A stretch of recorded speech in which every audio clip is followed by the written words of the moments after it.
Hi everyone, it's Dr. Chopra. I just want to talk to you about upper lip lifts.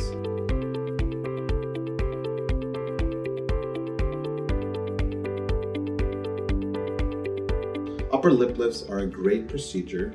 They can be done in office and awake, and they're painless.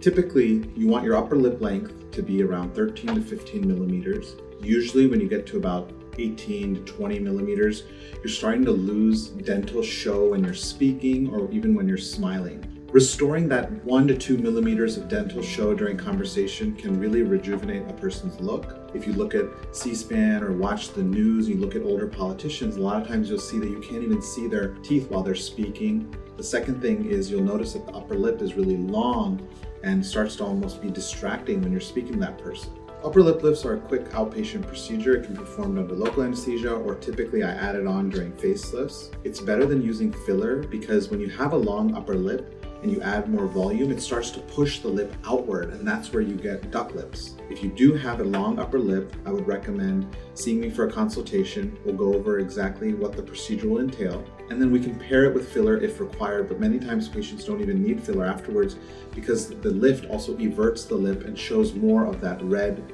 lip, which is where you put lipstick on. There's many different incisions that can be used for the upper lip lift. My preference is to use a modification of the bullhorn lip lift. This hides the incision along the base of the nose.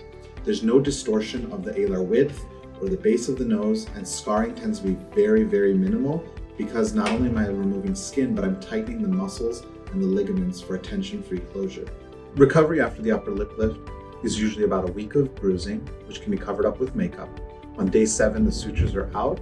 It takes about 3 months for all the swelling to dissipate. Because of my modified upper lip lift, there's a little bit more swelling because I've worked on the deeper tissues, but that deeper work is worth it because it minimizes scarring and it prolongs the longevity of the result. I love seeing the self-esteem boost after an upper lip lift. It's kind of like a nose job because it's such a central structure. Even 1 or 2 millimeters can make a huge difference in facial balance and harmony.